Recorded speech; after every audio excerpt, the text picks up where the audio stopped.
Mr. Speaker, 8 days from now, we'll be marking our 58th anniversary as a free and independent country. And even as we celebrate this occasion and reflect on the struggles waged by our illustrious forebears to wean us off colonial domination and subjugation, there is now more than ever before the need for an honest assessment of our own contributions towards the sustenance and development of our dear nation, Ghana. Recently, we've been offered a stern test of our resolve and commitment to the cause of our nation. Our response to this test is mirrored by the story of our aptly named national football team, the Black Stars, in the last year's competition. The Black Stars of Ghana, after several failed attempts at qualifying for the World Cup, finally managed to do so in 2006. And they put up a creditable performance to the admiration of Ghanaians and the world at large. Mr. Speaker, this brought immeasurable joy to an adoring nation. Mr. Speaker, 4 years later, at the same tournament in South Africa, the Black Stars turned on the style again and only missed out on a historic semi-final berth through the cruelest of circumstances, the hand of Suarez. Mr. Speaker, this second performance on the world stage cemented our reputation as one of the most potent forces, not only in African football, but also on the world stage. It instilled in us a deep sense of national pride, and we doted on the team. Mr. Speaker, based on this impressive record, expectations were high that a third straight appearance at the World Cup in Brazil will bring even greater laurels to this nation, especially at a time when our team had some of the most established players in the game.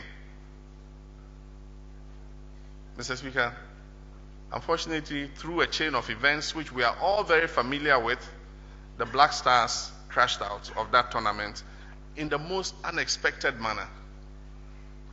The deep hurt and disappointment that greeted their unceremonious exit from the competition was to usher in a most regrettable phase in the relationship between the team and its once adoring fans, Ghanaians. Suddenly, the high spirit that greeted every appearance of the Black Stars in a match was replaced with extreme skepticism and doubt. Our hope turned into despair, and the vociferous support was supplanted by open hostility towards the Black Stars. Indeed, they were hooted at some of the matches that they went to play. Mr. Speaker, the Black Stars cut the image of fallen and abandoned orphans. Orphans abandoned by all and left to their fate. For the first time in many years of the Black Stars' history, their participation in an international competition like the just ended African Cup of Nations was met with disinterest and a near total absence of support. There were widespread predictions of an early exit for the team from the tournament on account of the very tough opponents that they had been drawn to play with. The loss of their first match further strengthened this notion among a large section of our population. Mr. Speaker, the Black Stars in their next match were, however, to demonstrate in dramatic fashion the fabled resilience of the Ghanaian. With virtually the last kick of the game, our national team, led by Captain Asamoah Gyan, snatched survival in the tournament from the jaws of elimination. They were then to move on and play some breathtaking football to beat all their next 3 opponents to qualify for the final of a tournament in which their own compatriots and citizens had written them off. Of course, they lost to a formidable Ivorian side in the final, but only the most eternal pessimist will doubt the quality of the performance they put up in that game before missing out on the trophy through the lottery of penalty kicks. Mr. Speaker, perhaps the Ghana Football Association has not yet adopted the full prescription of His Excellency Professor John Evans Atta Mills of blessed memory when he used an occasion like this in the State of the Nation's address to speak about the issue of penalty taking in football. Mr. Speaker, I have recounted the story of the Black Stars because it provides a vivid illustration yet of our story too as a people, as Ghanaians. We have won laurels before, and we can win more. We have a buoyant, smart, and an energetic people. We were birthed as a nation after centuries of spirited struggle by our forebears. They handed down to this present generation a nation with enormous potential, which has come to represent the beacon of hope for many nations who were held under the yoke of colonial domination. Mr. Speaker, like every great nation, we have been through rough patches in our history. We've been through periods of political and serious economic instability. We have made our mistakes and indeed some wrong choices in the management of our affairs over the years. Mr. Speaker, we have at many points in our history emerged stronger from adversity.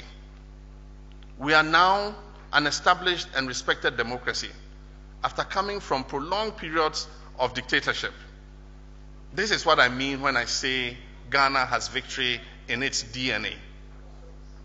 Our quest to build a prosperous, inclusive, free, and just society is very much on course in spite of the temporary setbacks of erratic supply of power and slippages on the macroeconomic front. Mr. Speaker, even as we tackle these challenges head-on, there is compelling evidence of the unquestionable progress we have made as a nation in all aspects of national life. Today, there are more of our children enrolled in school than ever before as a direct result of unprecedented opportunities made available to them. Mr. Speaker, more girls are enrolled and are being kept in the classroom. Mr. Speaker, more women are holding responsible and sensitive positions in our country than was the case in the past.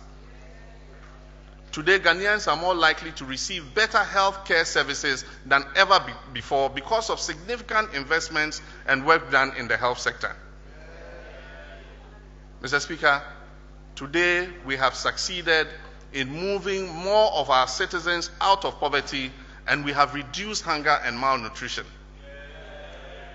Mr. Speaker, today we have increased life expectancy over the 58 years of our nation's history from 45 years to 63 years. Mr. Speaker, today millions of our compatriots who had to endure shortages of potable water have access to that vital commodity, which has led us to the eradication of the guinea worm disease. Mr. Speaker, today we have adopted more than ever the use of ICT telecommunications as a driver and a catalyst in our daily activities. Mr. Speaker, our roads continue to be improved. Some of the remotest parts of our country have been given access to electricity, making, as I said, the rate of access to electricity in our country one of the highest on the continent. Mr. Speaker, many other human development indicators are showing significant improvement in the lives of our people. What we require is to sustain this momentum and to propel us to greater heights. What we need is a renewed commitment to the progress and well-being of our nation. Nation building is not an easy task. It's a long and arduous one. And it can only be undertaken through collective effort. Mr. Speaker, this effort must be anchored in the unconditional love for our country. It must be anchored in hard work. It must be anchored in an immutable sense of patriotism. Mr. Speaker, this is the path treaded by those who came before us. Through sheer valor and sacrifice, sweat and blood, toiled to secure our nation 58 years ago. Mr. Speaker, with patriotic zeal and a burning desire to ensure the progress and prosperity of our country, there will be no obstacle too high for us to surmount. Mr. Speaker, no nation in this world, and I say no nation, has attained greatness without these values I've just talked about. The greatest impediments in the way of patriotism and collective nation building are, however, unbridled cynicism, Mr. Speaker, and excessive partisanship. Two creeping phenomena which we must guard against and expunge from our national psyche. Mr. Speaker, a cynical approach often leads to a craving for every national endeavor to end in failure in order to justify a deeply flawed perspective on national affairs. Mr. Speaker, this psyche latches onto temporary problems to paint a picture of abject hopelessness. Mr. Speaker, a partisan approach places premium on political calculation and gain above what should be the national interest. On the airwaves, on a daily basis, we hear polarized views on critical national issues from people of all walks of life, including those who should be sharing academic and professional perspectives with the general public. Mr. Speaker, unprintable expressions of insults are sometimes allowed without caution or censorship. Mr. Speaker, misuse of the internet is included in this. A conscious effort is thus made to either exaggerate or distort or concoct the true picture that should emerge of our nation. We must not allow ourselves to be sucked into the vortex of cynicism and extreme partisanship. Mr. Speaker, like the Black Stars, let us fashion out of the jagged rocks of fleeting setbacks smooth stepping stones to greater achievements. Mr. Speaker, I'll add that in our case, let us score our goals to secure victory. Our history is replete with glorious tales of remarkable victories and successes. These must spur us on to achieve even far more than we can imagine we can achieve. So on this auspicious occasion, as I end my third State of the Nation address, and as we commence festivities to mark our independence, I invite everyone, boy or girl, man or woman, rich or poor, religious believers or non-believers, to shed off what divides us and concentrate on the many issues that unite us as a nation. Let's work together to accelerate the progress made so far as we work to transform our country, Ghana. We owe it to our forebears, whose toil and sacrifice led to the victory over those who sought to oppress us and keep us from realizing our destiny as a great nation, and laid down the building blocks for the progress we've made so far. Mr. Speaker, we owe it to our forebears once again to keep the unity and cohesion of our country. Together we will build a strong and prosperous Ghana. I urge families and educational institutions to continue to inculcate a sense of unity, patriotism, and nationalism in our children. Destiny brought us together as one nation. Our ethnic and cultural diversity must be a source of strength, not a weakness. And we must reject any attempt to sow any strife and discord amongst us. Mr. Speaker, we owe it to ourselves as the successors of a generation that did this for us. And perhaps even more importantly, we owe it to our children and our children's children, who deserve to live in a fully developed, prosperous, free, and just society.